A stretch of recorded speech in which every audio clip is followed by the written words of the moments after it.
Hey everybody, my name's Eric. I'm making a game. That game is called The Godkiller.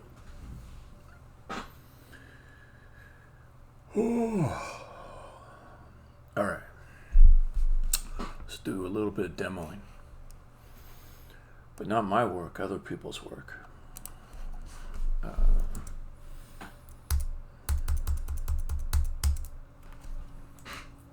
Okay, so I put out a casting call. The first of maybe 3 or 4 for 10 different parts in the game, and I'm just going to show some of the people who've auditioned.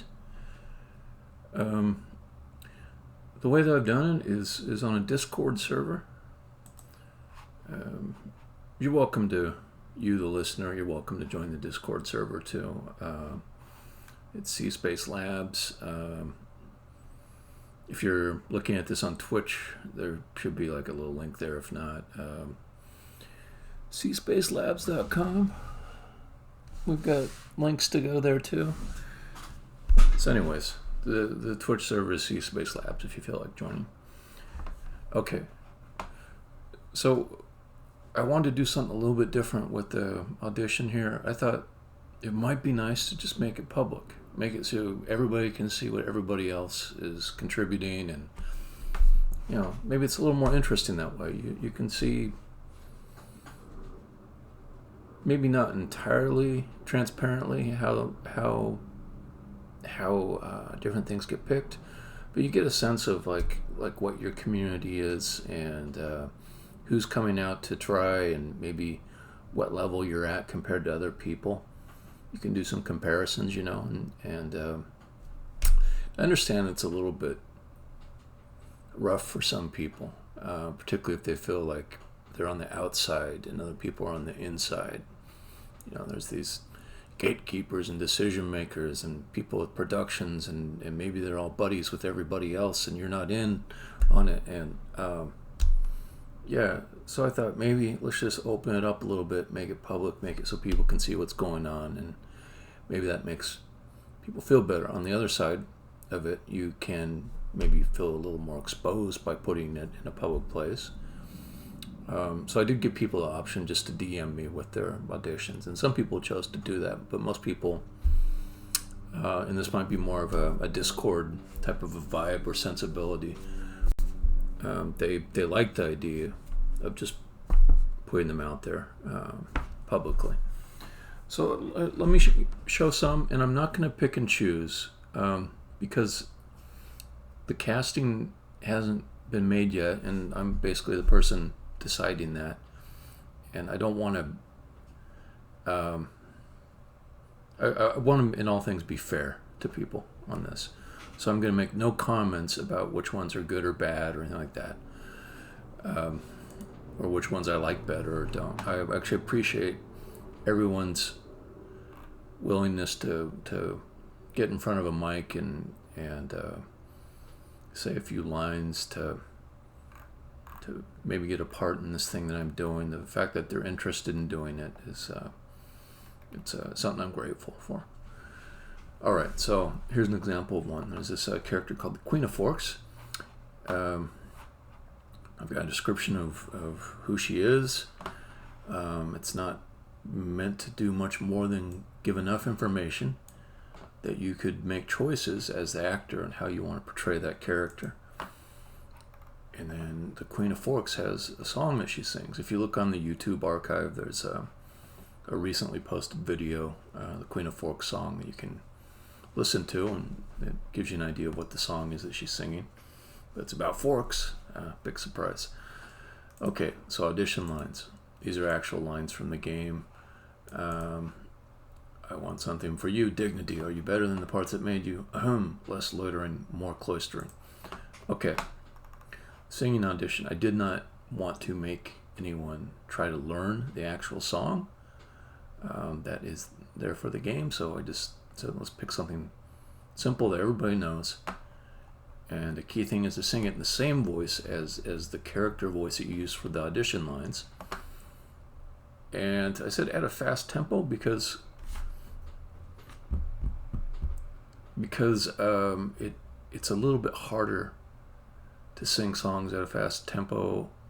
There are two ways of looking at it. At a very slow tempo, to keep the song interesting, you have to have a lot of vocal talent. The sort of Whitney Houston type of talent to make like one syllable of a word interesting for 3 seconds, that kind of thing. But the other end, where it's very fast and you have to kind of keep up and sing with the right timing and still stay in key, that's tricky too. And some of these songs are more in that vein, particularly when you have to learn them and you've never heard the song before. It's kind of tricky. So that's why I said fast tempo. It's important to stay in key. All right. So yeah, and I ask people to post their auditions. I'm going to play just the first 3, just to give you an idea. Let me close my door.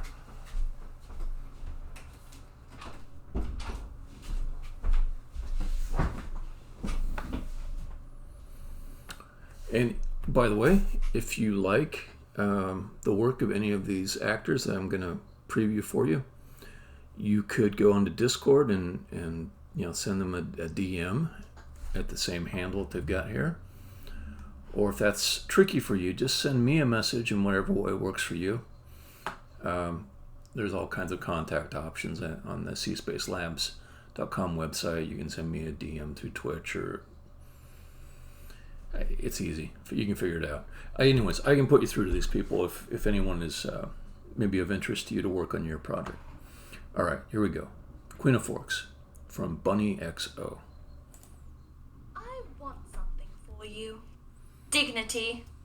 Are you better than the parts that made you? Ahem! Less loitering, more cloistering. Twinkle, twinkle, little star, how I wonder what you are. Up above the world so high, like a diamond in the sky.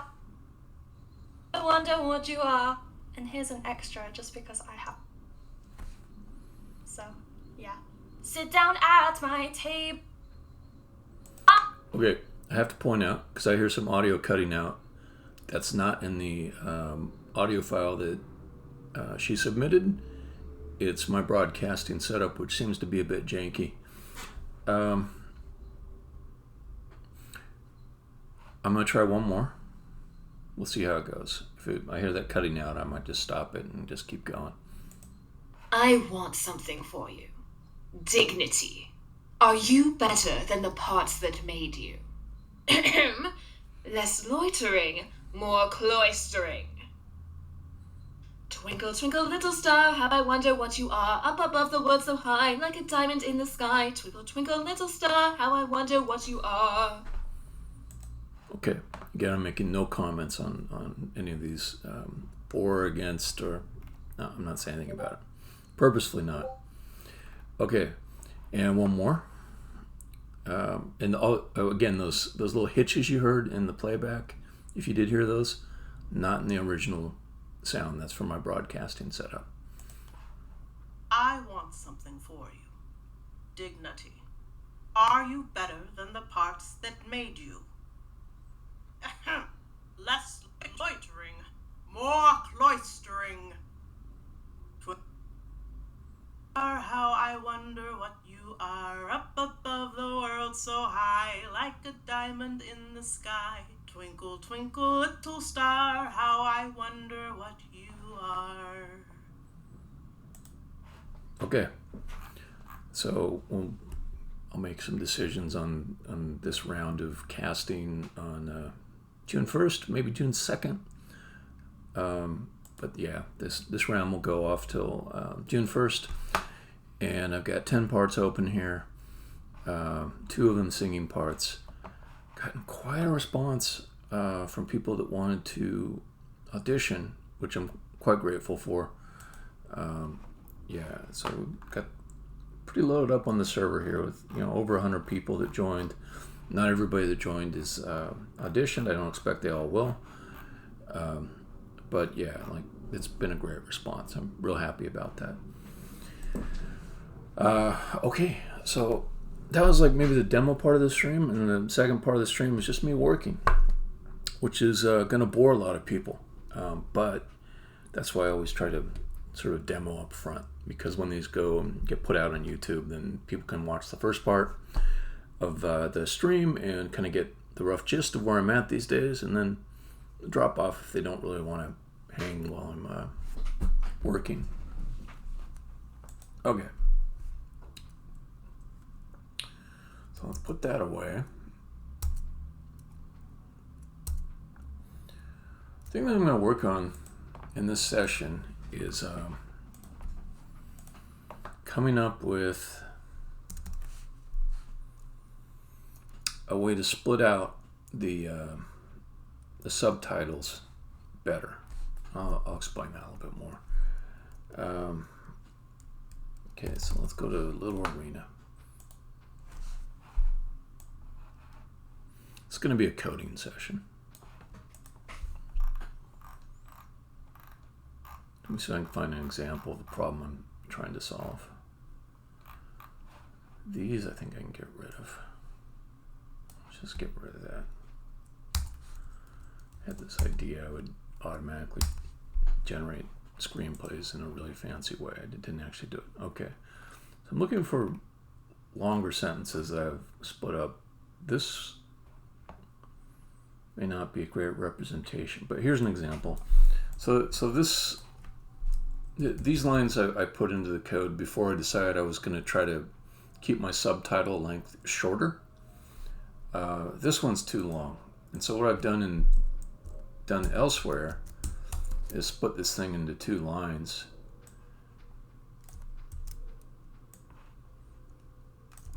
And then I'll get one set of subtitles. Now you must smash him against a wall. There's actually it's not simply just the length of the line. There's decisions to make about like where to split the subtitles so you can capitalize on dramatic moments and have the text read better. So like here I might say, now you must, and then smash, that's kind of powerful. I don't want to leave that hanging. Now you must smash him against the wall. That's a better division for subtitles. So if I'm doing this correctly, I won't have these big long lines. This is maybe about as long as I want. Let me count the characters on that to see if where that's at. Okay, 4, 5, 6, 7, 8, 9, 10, 11, 12, 13, 14, 15, 16, 17, 18, 19, 20, 21, 22, 23, 24, 25, 26, 27, 28, 29. Yeah, about 30 characters. Okay, but chopping up the lines like this causes me a few other problems, and that's what I aim to solve today. There is an automatic mapping of audio files that I chop up and put into the game to these lines, and the way it works is if I name a file in a specific way where it has the name of the scene, the name of the character, and then the first 3 lines of the line, that's right here, the engine will automatically map that WAV file to the code here, which displays the line. So I don't have to do this extra bit of work to provide mappings to things. Or what's really common that people do is they create like an ID. Like this is line ID number 457. And they say 457 has this text that goes along with it. And then they name the WAV file in such a way that it's got 457 in it. Or they have some other kind of mapping thing. But the nice thing that I've got with this system is it just automatically grabs the right file as long as I name it the right way, and I don't have to cross-reference to an ID or some other kind of extra thing. But what happens is if I have a bunch of these little lines that are chopped for subtitles, they're truncated or split for subtitles, if I'm going to use that automatic mapping of WAV files to the lines, I also have to chop up all the WAV files that much smaller so that they match all these lines. And that's a lot of work. that's a lot more work than if I have this all in one line like this. Because I could be creating maybe 50% more WAV files to deal with. There's another step to this where I have to take the WAV files into an animation tool and do lip animation on it. That process will get faster if there's less files to use. One other aspect of this is these chopped up sentences do not localize well. They're a horror show waiting to happen as soon as I get to a point where I'm localizing. So you say, now you must smash him against a wall. In some other language, they might reverse the two parts of that sentence and say, against a wall, you must smash him, but in their own language, right? The grammar doesn't necessarily stay the same. The sentence structure doesn't necessarily stay the same.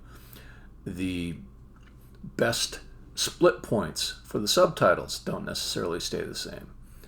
So if I want to decouple some of those decisions I've been making, I need to keep sort of the atomic unit of text to be at least one sentence. So if you've got like one sentence, then one sentence can be localized different ways. You can hand it off to a translator. They'll go from English to German, whatever, it'll be fine. If you give them little parts, little bits and stuff, that it's just chaos. There's too much communication involved to get a translator bright. So I want to have another way of dividing up into subtitles, and what I think it should be is just a notation, like I say, bam, a little separator right there. And that says, this is where we're going to split it for showing subtitles. And everything else can just sort of stay the same. So I'll have one WAV file for, now you must smash him against a wall. And I'll have just one line of code here for this, and when it gets localized, I can also ask the translator, can you put subtitle separators in places where it gives like the best dramatic effect or understandability. So yeah, that's the problem I'm going to try to solve today. I'm going to start by just kind of figuring out a design or a plan to use when I actually go and make changes to the code that allow this to work. So I'll start with a little bit of strategizing, a little bit of design work, and then after that I'll write some changes to the code and see how it goes.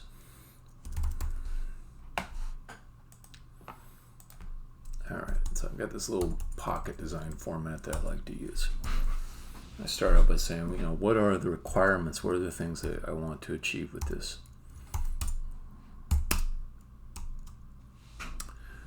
It was maybe helpful for me to spend some time talking it out on the stream too. It kind of helps clarify the ideas in my head.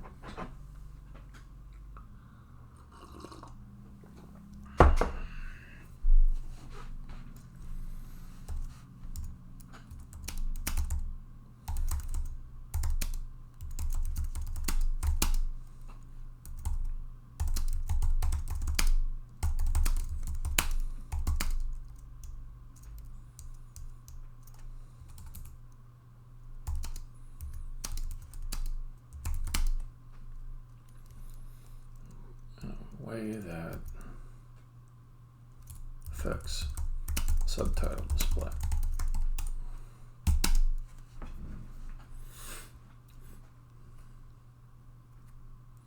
And why have the subtitles be a smaller count of characters? I mean, I could just display an entire sentence on the screen at once.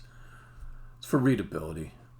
I spent a day or so researching like what do people think is important for subtitles, and that was one of the takeaways.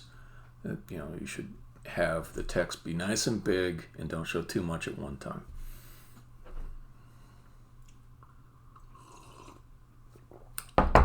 Okay.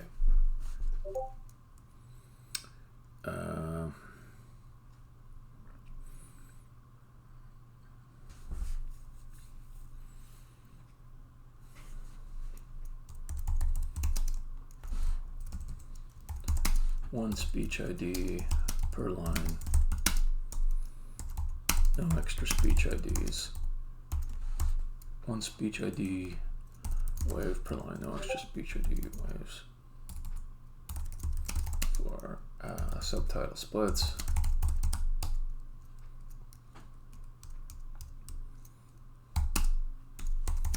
No obstacles to localization. All right, that's good enough. It's so hard not to alt tab back over to Discord. I think I might just go and close. I'm going to close Discord for a bit, and my phone is just going to be buzzing for every single Discord thing that happens. Oh. So let me also turn off notifications for Discord, which I probably should keep as a general setting now that the server's starting to get some frequent activity.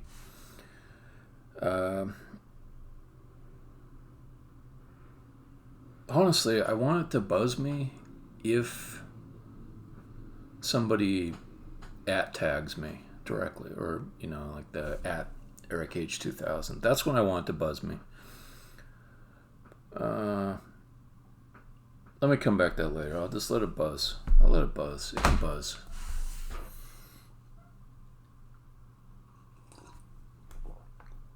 Goddamn.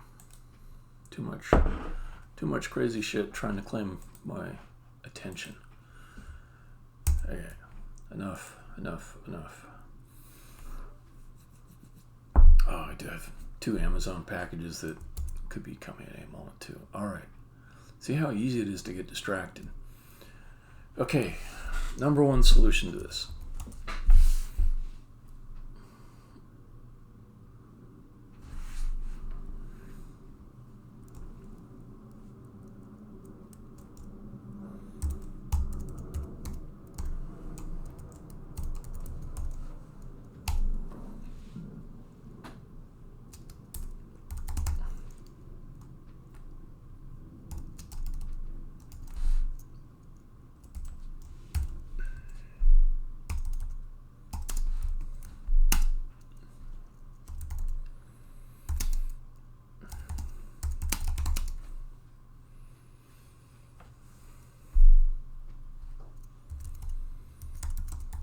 A lot of times I only just write out one solution. If the first solution is really obviously the correct one, then that's all I do.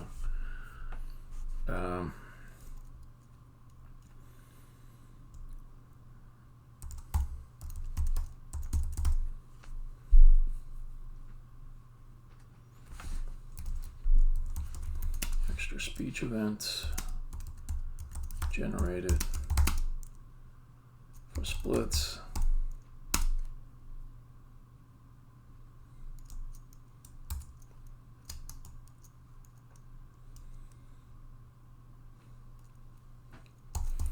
Only first speech event plays audio. Lips is the lip animation. Fright Law, good to see you, man. How's stuff going? You still like learning like some Java programming stuff?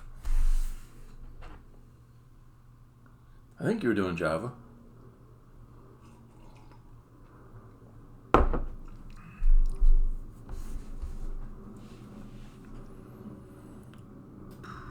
Oh yeah.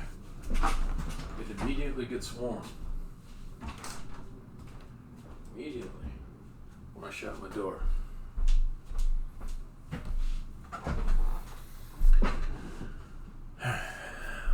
Plays audio. Lips is the lip animation events. I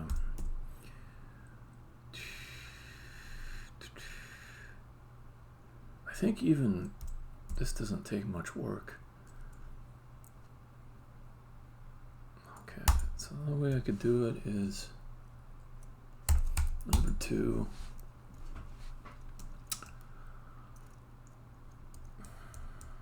I already don't like it, but let's just say utility class.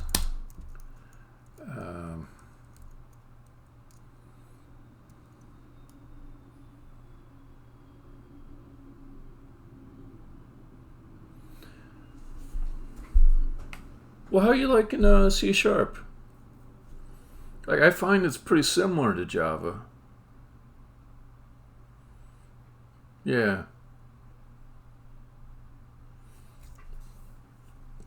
I think either is okay, but I do think C Sharp is easier. I think you're right about that.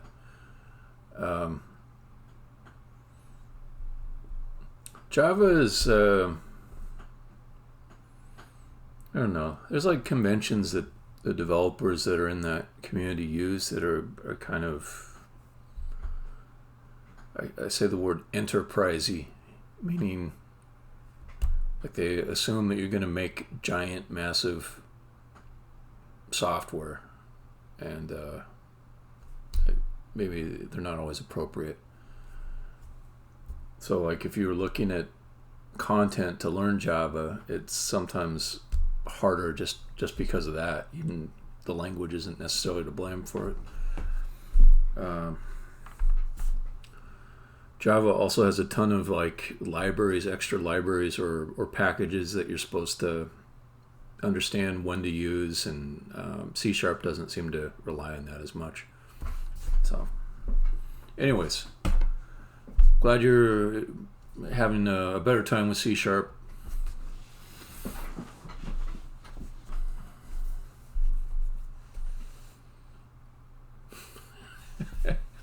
Which giant company can we trust the most?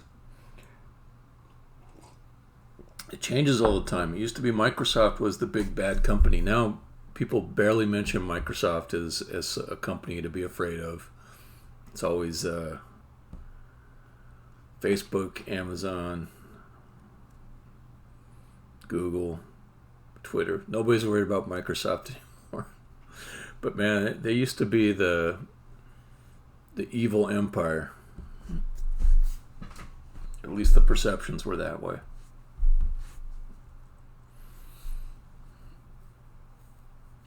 Okay, so utility class to break up, to call speech with subtitle splits. Don't like that one. I think that's a bad way to go. I'm trying to be a brainstormer here. Is there anything I'm missing?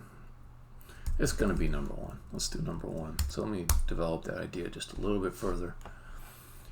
I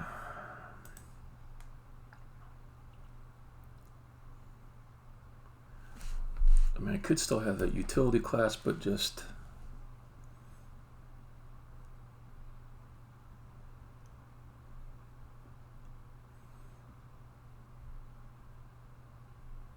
let me take a look at what I've already got.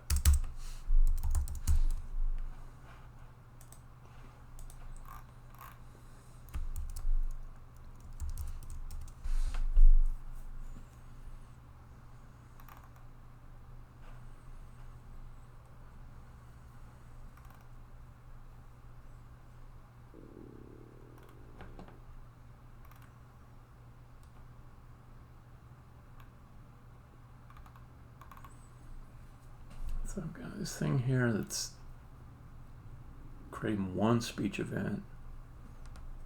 And what I'm going to need to do is have a possibility of multiple speech events being generated from the values that were passed in.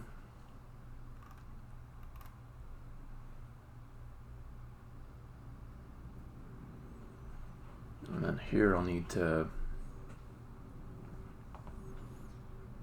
maybe look at just the last speech event.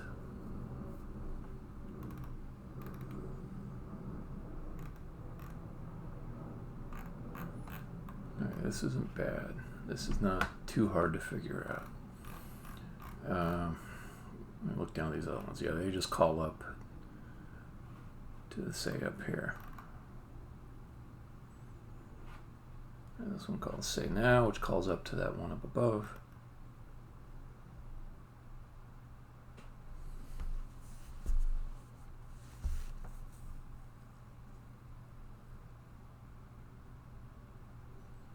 What's your problem with the next step? By the way, congratulations. Like, I think you got over the main hump. I mean, a lot of coders, they can't get to that. A lot of new coders, they can't get to that point where they can add to what they already have. So congratulations for getting to that base level. But I'm curious what your current obstacle is.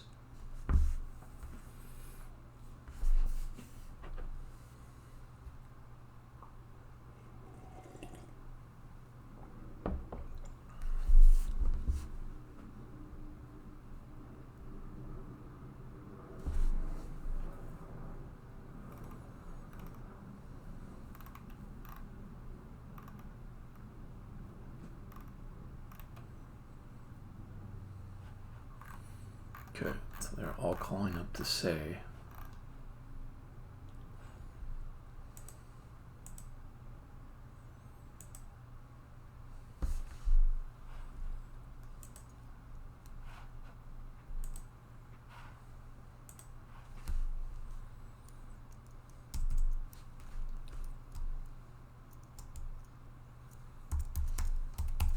Let's call this one base say.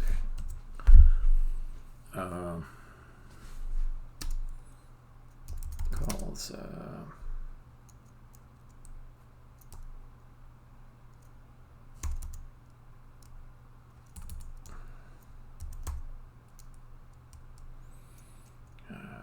what should I call this thing? Sort of write a bad name first, then I can character line to speech events. I can revise that later.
What kind of programs are you trying to write? Like, are you doing games or apps or command line utilities?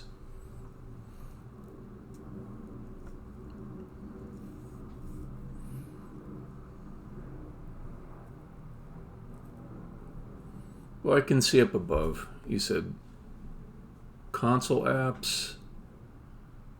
So those would be like command line with text input and output.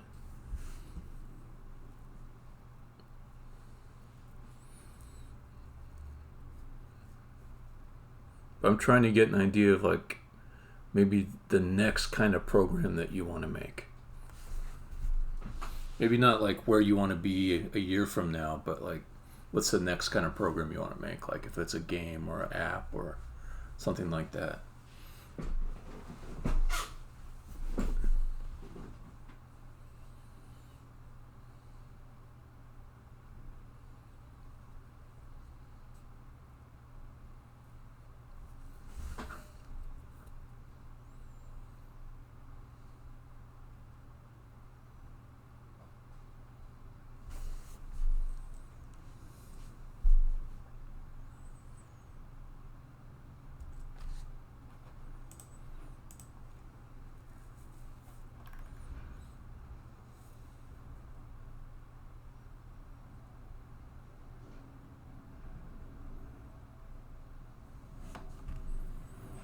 Okay, so this, I think it's getting to be pretty straightforward. I'm just thinking about, since this is a pretty large class, if there's any opportunities to break this up a little bit.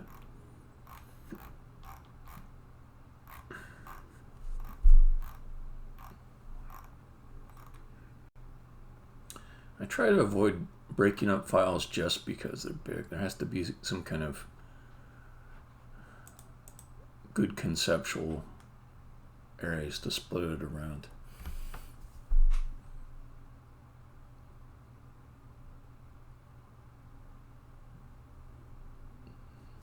Calculate there.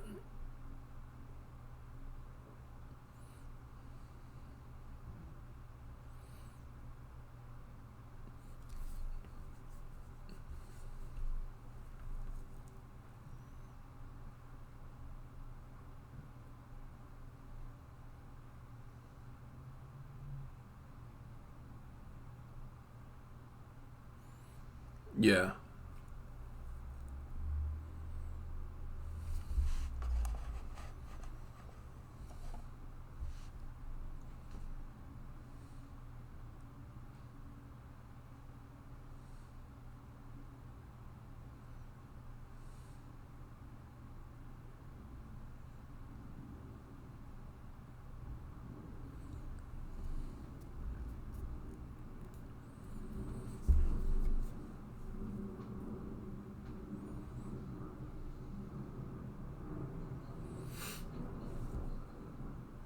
Okay, let me narrow it down a little bit. Do you want to continue doing apps where it's using the console or text-based input and output? Or do you want to do apps with a UI?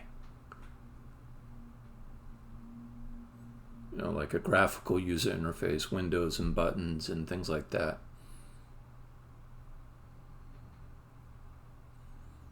Or games. I think there's like kind of a third option.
Yeah, if I was going to do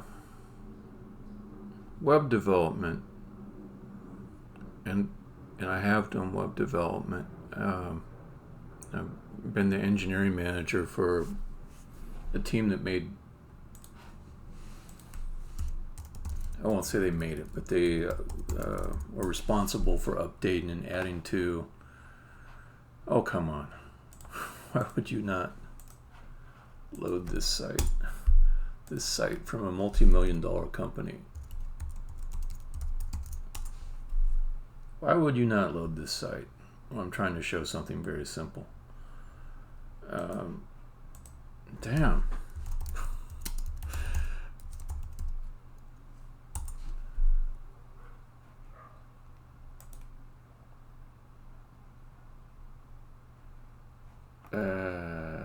Come on. Do I know? Oh, what the hell? Anyways, complicated website that I made with a team of people. The key thing with web development is these days it's single page apps and the code runs on the browser, and that really means JavaScript. Now you can use like C# with like WebAssembly in some weird way to make that go on the browser. It's not really like a mainstream production solution. You can use C# for server-side development related to web apps. But modern web development is mostly, for the most part, it's front-end code running in JavaScript that calls services on the back end to retrieve information and pull it into the front-end code. So I think like C# for web development is maybe not like the best combination. Anyways, I'm going off on a tangent. So I was trying to like just figure out like for your next stuff, like what kind of program you wanted to make, and like I might be trying too hard to give advice too. You're not necessarily looking for advice. But anyways, if you got any questions about this stuff, just let me know. I'll see if I can help.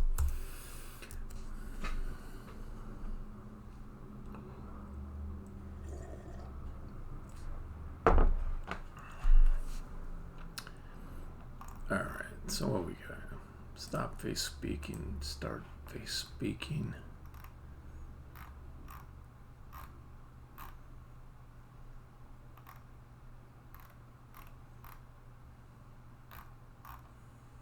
Boy, there's so much stuff in here. Let me just copy all this into a new file. There should be some kind of viewer. It'll just show me like what my methods are, but I'm not seeing it real quick. So let me just make a new text file.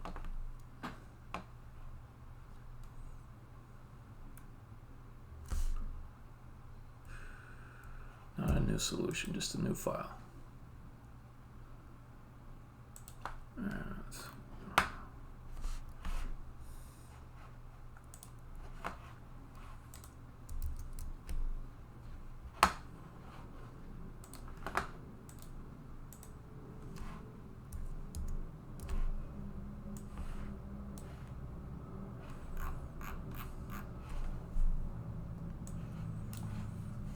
Alright, this thing has gotten quite large. So let's see.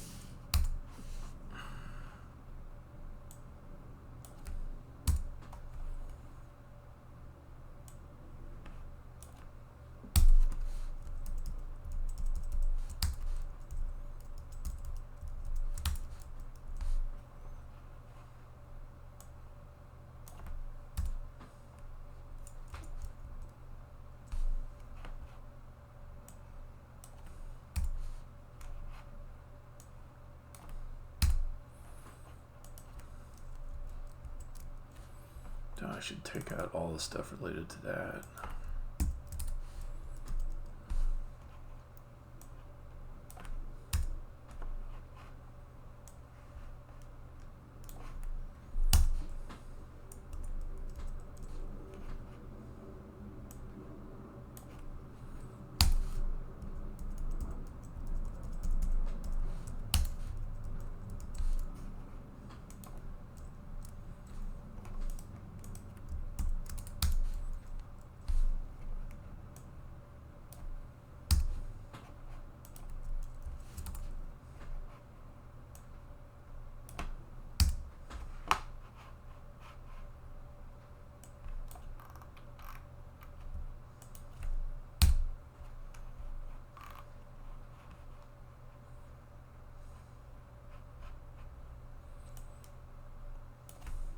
Just trying to get a view of all the methods in my class, and then I will probably make some decisions to move some of them outside into new classes.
Okay, these ones about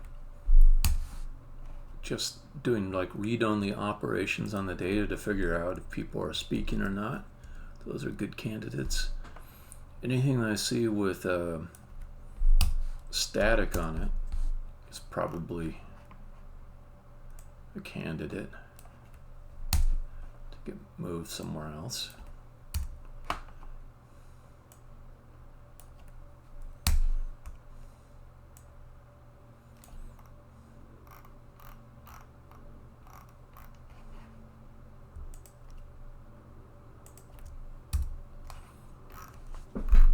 All right.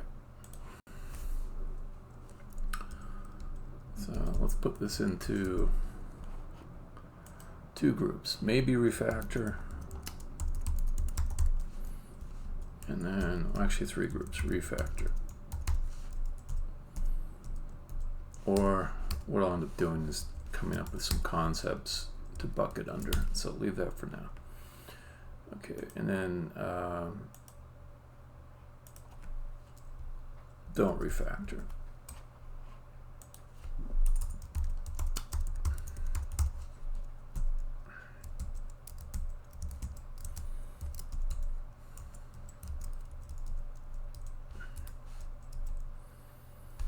Okay, these are part of the boot interface. Leave those. Anything public I probably don't want to refactor because that's part of the interface that other things are expecting to have there. It's not out of the question though. Okay, the static ones, just start with moving those up here.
And there may be some methods that are public that they still need to have a public method in the original speech class, but they don't need to have their guts, the actual implementation inside of that class. So I can do some refactoring there as well, I think.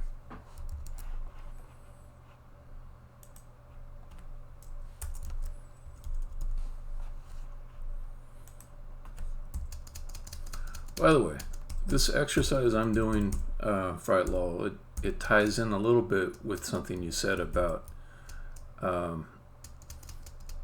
you know, how do you get beyond small programs, small number of lines of code to larger, and part of that is refactoring. Like if you have a module or a class that just keeps on growing in size and complexity, being able to come up with some grouping concepts to split it out is a way that you can keep it more maintainable over time.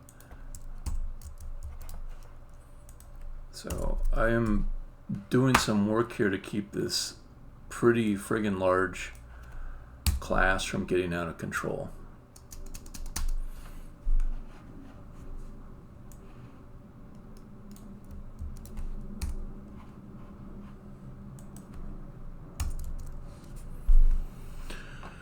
All right, so one concept I've seen here that can be used as a grouping mechanism is say speech event analysis.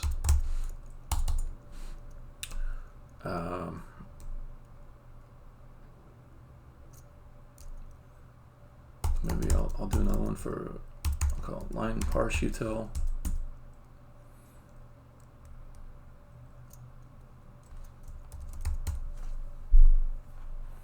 Okay.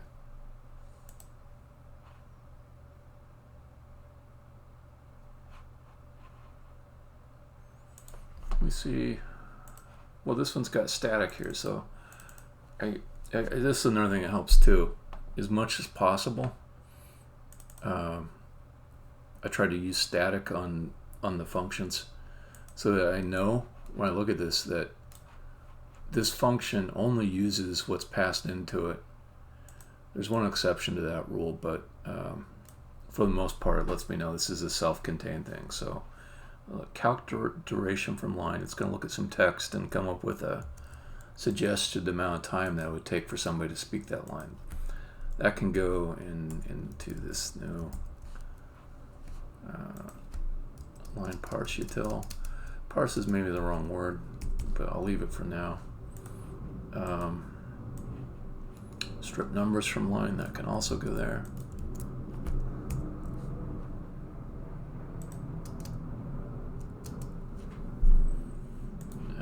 This one I just want to delete. I just want to delete anything related to this functionality.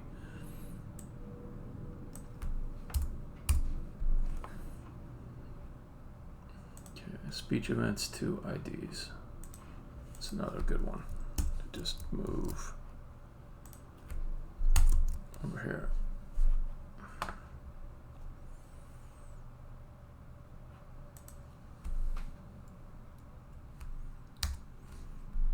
Okay, this one can go into this new speech event analysis util. I think it can anyways. So the one exception to static being self-contained is if it's accessing statically declared variables of the class. So if I come back up to the top, I just want to see, did I declare anything static in this at all? Yeah, it said speech IDs, so I gotta be careful about that. But that's it. That's it. Okay.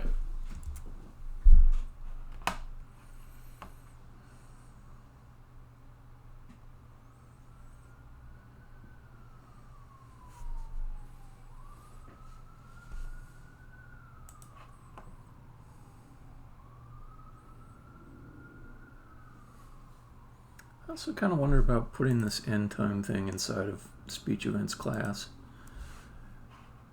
Nah, I don't want to do that. Okay. Date speech event for interruption. I don't have a concept yet to put that inside of. I'll leave that for now. That should have an underscore in front of it.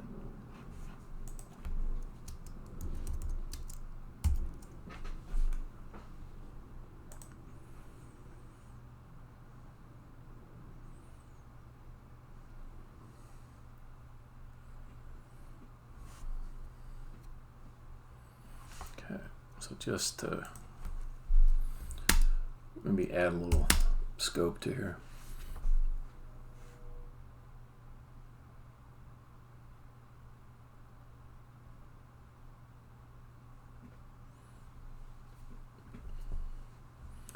Yeah, I honestly don't understand that either. But like I was saying, I mean, I think here, let me check my understanding on one thing. What the heck is Blazor? Build client web apps for C#. Okay. When was it released?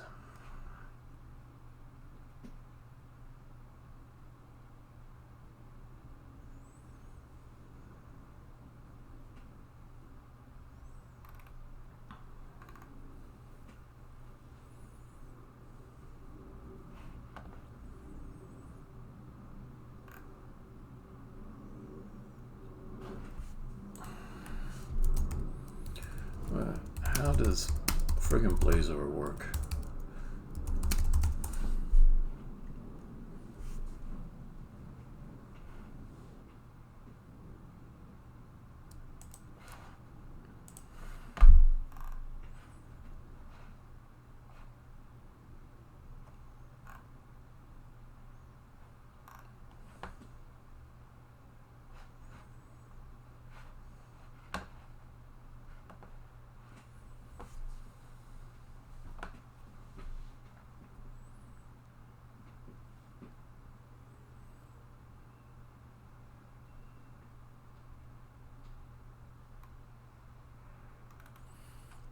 Yeah.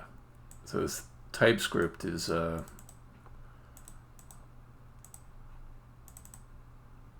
like kind of an antidote to all the problems with JavaScript. Like you can't have types in JavaScript by itself. I'm just trying to figure out, like, does Blazor run natively on the browser, or does it compile into JavaScript like TypeScript does?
Don't like that you need a Blazor server.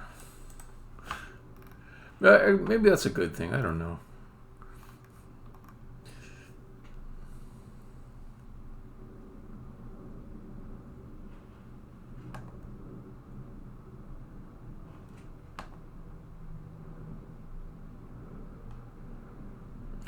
I don't like this.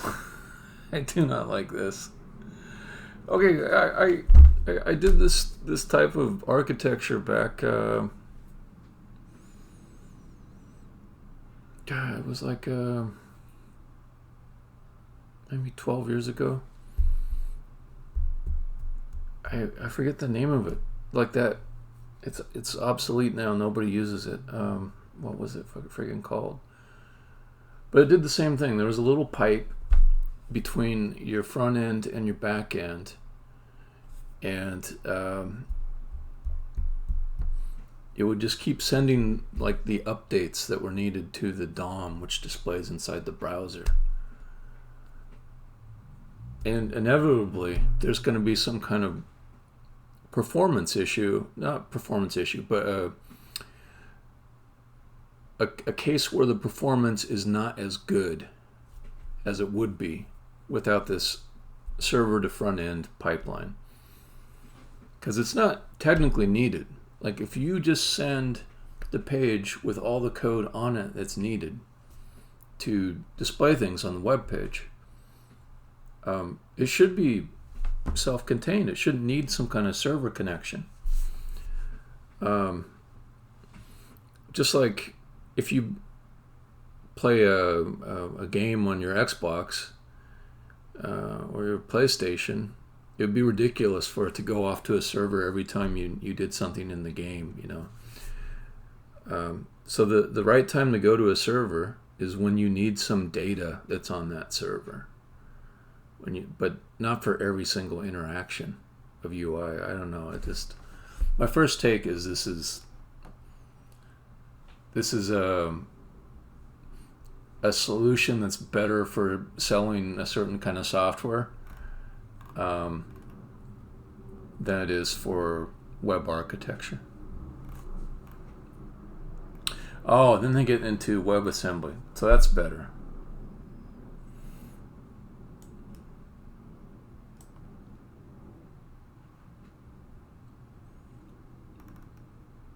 All right. So this might be a good route to go. I don't know what the support is for WebAssembly. Let's go look at can I use. It might be pretty.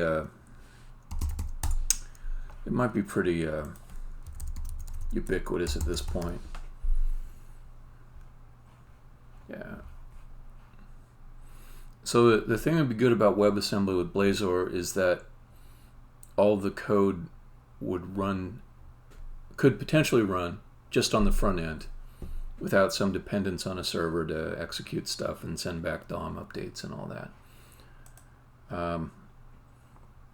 But this is not a good compatibility list that I'm looking at.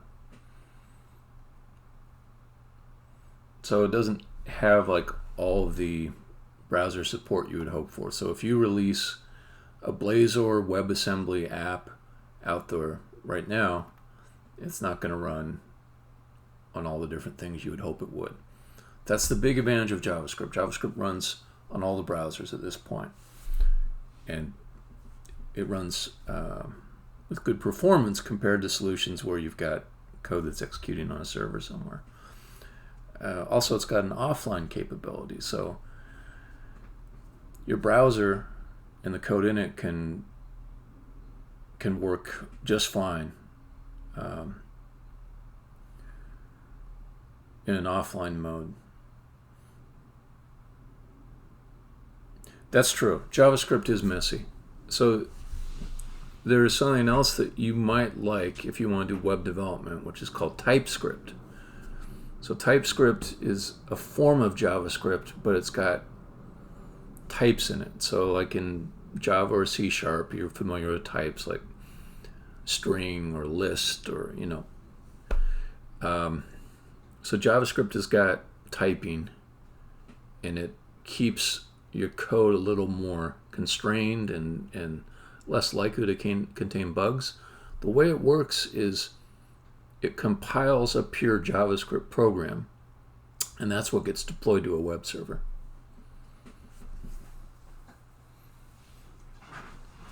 Yeah, you know what, and everybody's going to say, like, you know, slightly different advice and everything like that. You might also be at a point where you're trying to make a guess at what the future is going to be a year or two from now,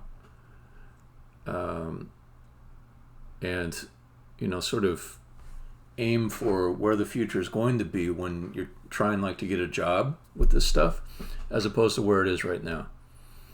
I have a bias towards what works well today, and also if I see some inherent flaw in the architecture, I'm probably going to discard that solution whether it's popular or not. But when I got heavily into web development recently, the most popular thing was AngularJS, and that was about 4 years ago. React was not that popular, but I did my own survey, and it seemed like React was going to be the next big thing. So instead of learning the more popular thing, I went with what seemed like was going to be the next big thing, and it happened I was right. So sometimes it is good to get ahead of the curve a little bit. And also, like if you're new and you're trying to learn language and get like general skills built up, it might be best to favor whatever you can make the most progress in, and later on you may decide you want to switch to something else. With more years behind you, it becomes less and less of a challenge to switch to a different language. If I had a new job tomorrow and I had to learn like a language I have no experience in at all, like Go, I'd be proficient in a month, you know, because I've learned like 10 languages, and then like now it's probably seemingly very difficult to switch languages, but a year or two from now, like if you want to switch languages, it's no big deal. So I've been saying for the last 5 minutes, like, yeah. So I'm changing my advice a little bit. I've been saying for the last 5 minutes, you know, pick the winner, and maybe Blazor is not the winner. But honestly, I would pick the language you're most comfortable in at this point. A year from now, you can switch to something else if you want. Easy. It won't, well, maybe not easy, but it will not be as hard as learning like the fundamentals like you're doing right now.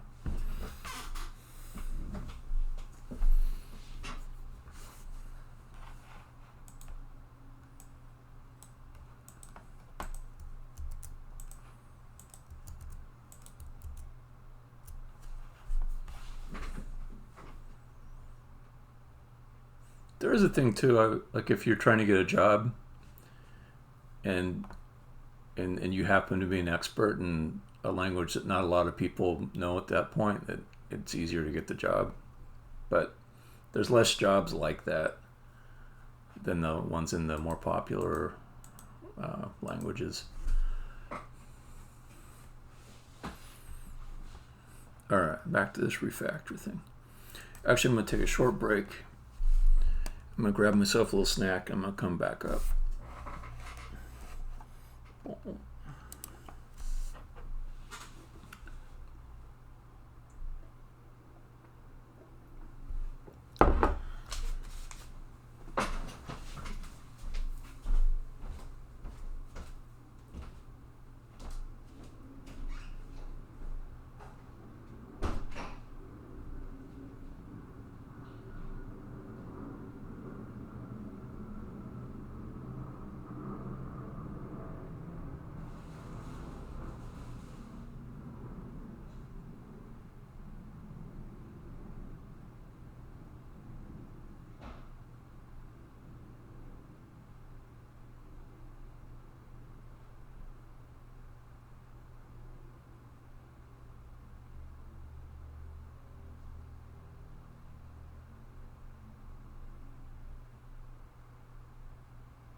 back to work, back to work.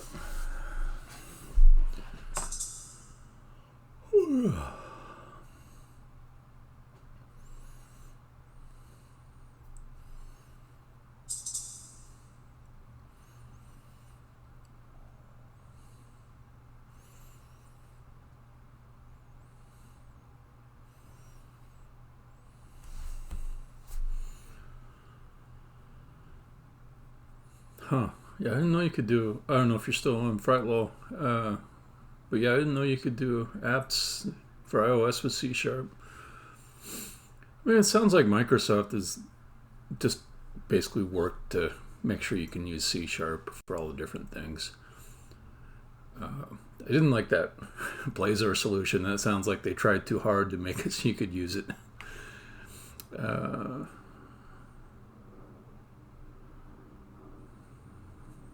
Yeah.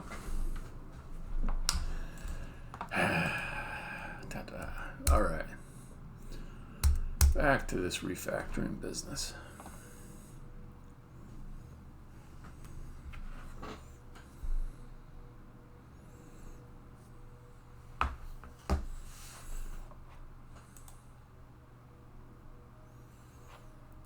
Face speaking, silence, audio was paused. All this stuff seems fine.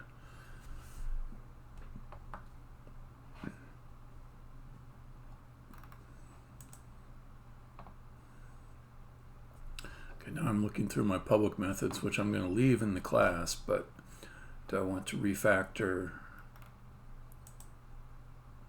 some of this stuff into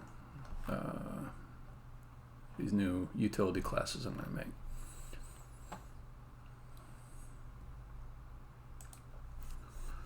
Let's say refactor implementation.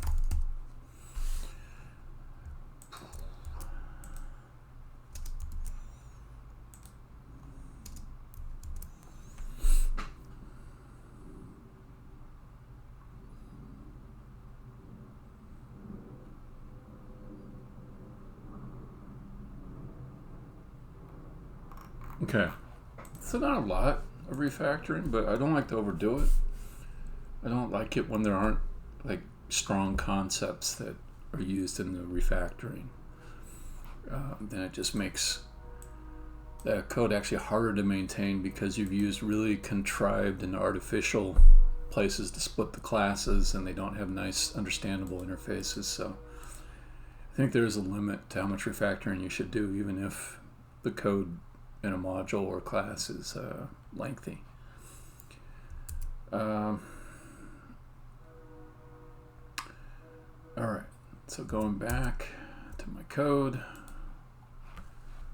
let's create these two new classes.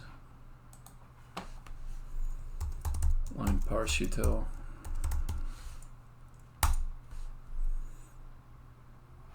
Okay, static public class. Change this to Godkiller. Don't like to have so many namespaces. That's something I learned to hate from Java, is having these giant namespace hierarchies.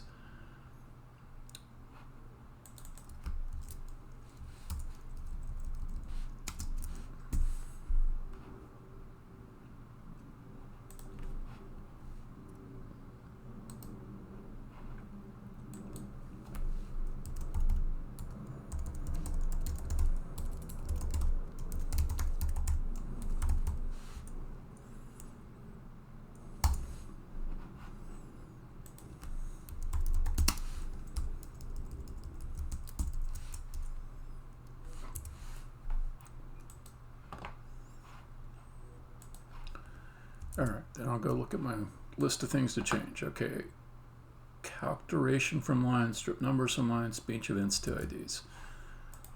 Okay, let's just move this guy.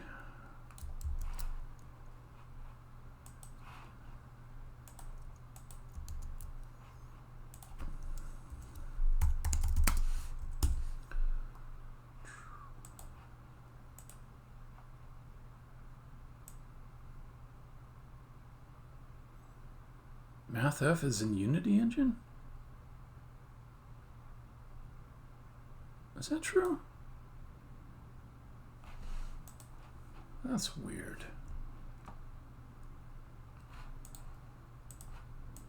C# math F.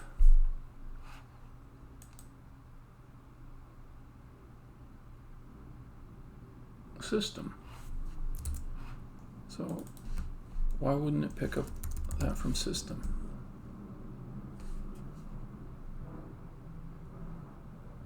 Let me go see where else I've got math F.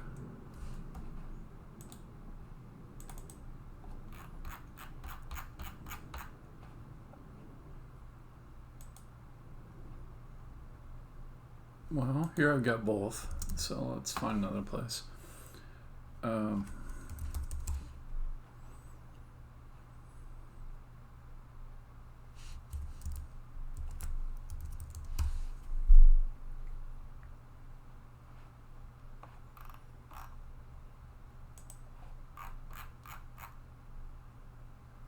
Yeah, I guess it's just grabbing it from Unity Engine. Okay. Alright, that's not anything new that I'm introducing, so Unity Engine. Okay, so these constants, do they need to be in the other class? What happens if I move them over?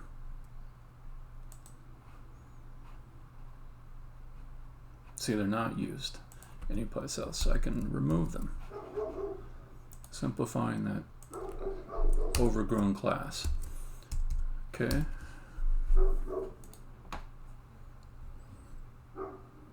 And I think their scope can really just be inside of the function. That's nicer. Okay, this is no longer going to be a private method. It's public. Now let's get to the next one.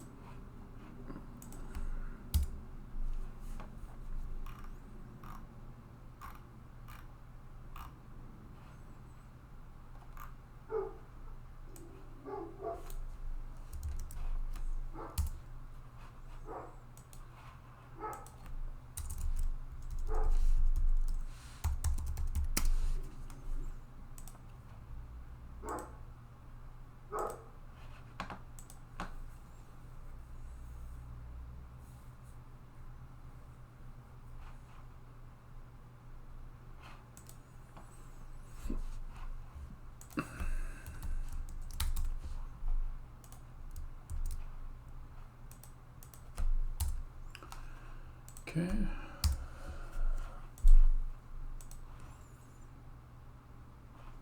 Just get rid of this.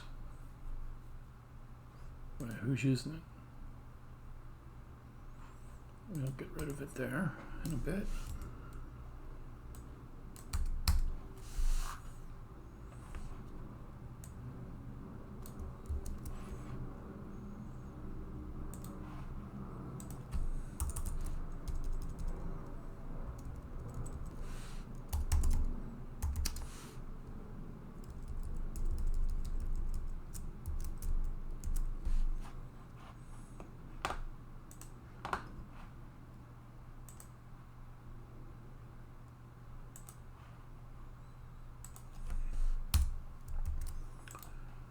Okay, that's nicer. I'll also end up putting my subtitle splitting code inside of here too.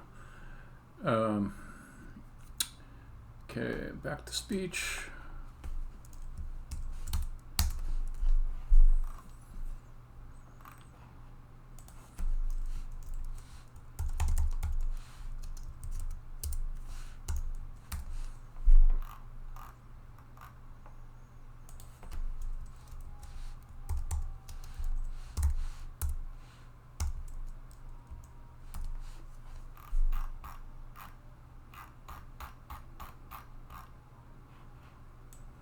Get rid of that.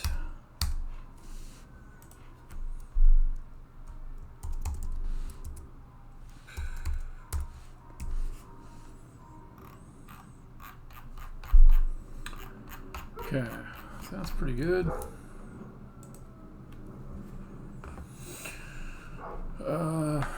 Let's see.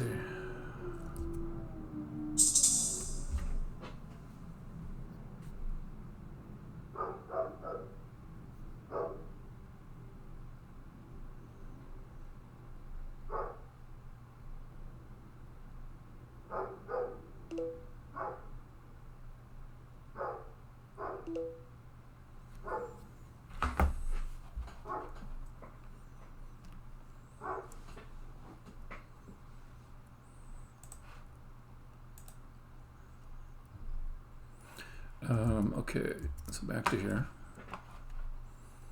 I've got this done. And then we'll put finally this end time inside of here.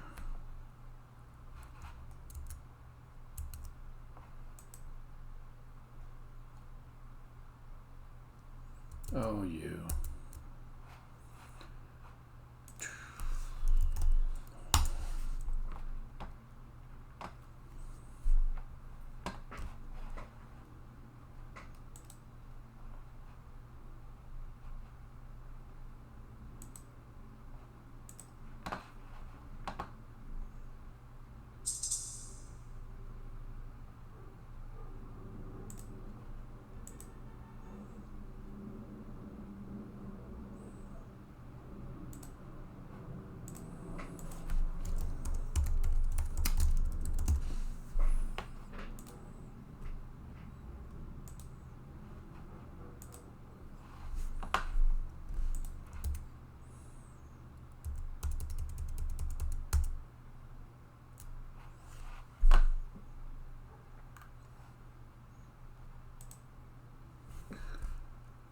Is there also oh, more than one of you fucks. Okay, let's do you too. Not that I'm getting a lot of enjoyment out of doing this, because I've done it so many times before and it doesn't seem to make much of a difference.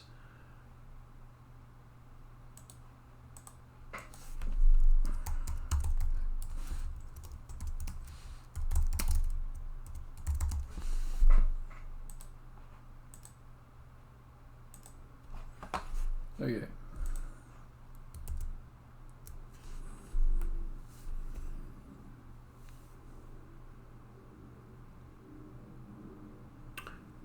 It occurs to me there must be a Twitch bot that somebody already wrote to just kind of auto ban these people. It would be pretty simple. You just look for big follows in variants. Hold on, let me see. Twitch bot to block big follows.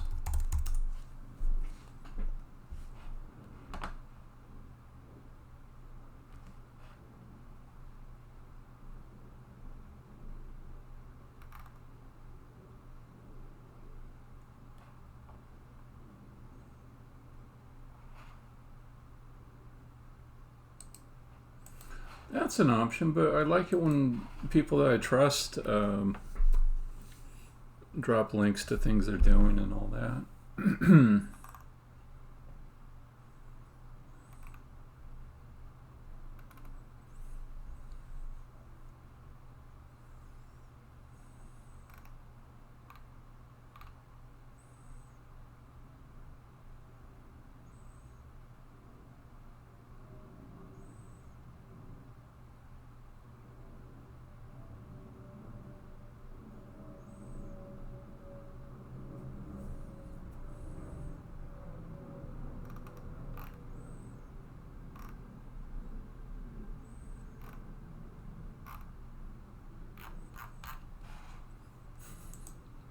Just sounds funny. Block whispers from strangers.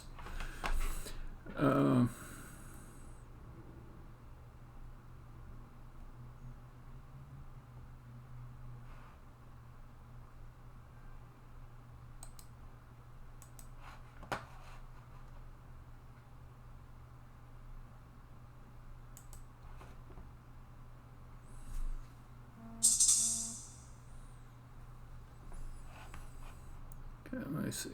Nightbot, huh?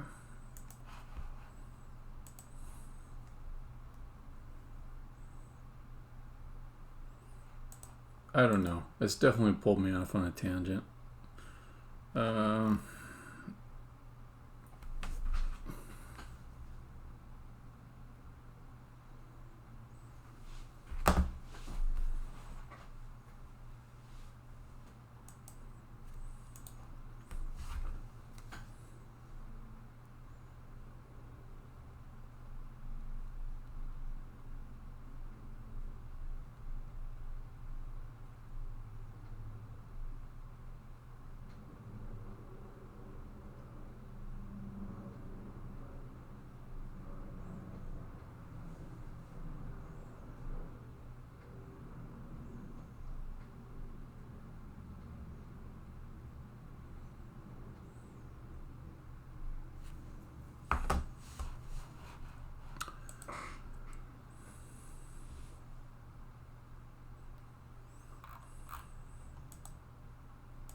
what is Nightbot?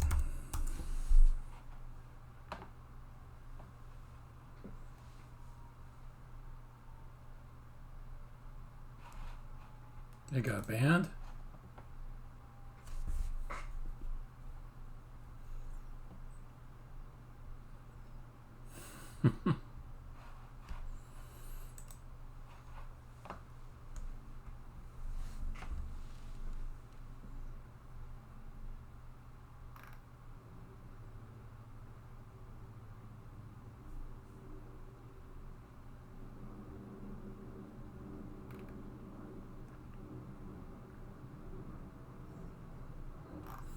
Oh yeah, I may come back and look at this later. This seems like a reasonable solution. Or Twitch could just fix what should be like a regular expression or machine learning type of a problem. Yeah, that would be pretty easy, I would think. For someone with Twitch's scale, with the budget they've got, and yeah, that would be pretty easy, I would think.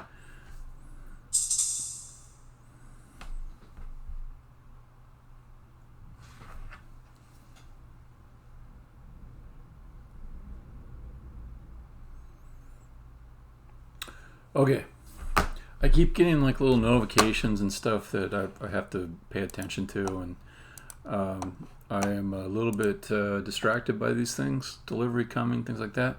So I'm going to stop the stream now. I'm going to keep working, but I'm going to work off stream. All right, so stopping the stream. If anyone's hanging out still, thanks. Stopping the stream now.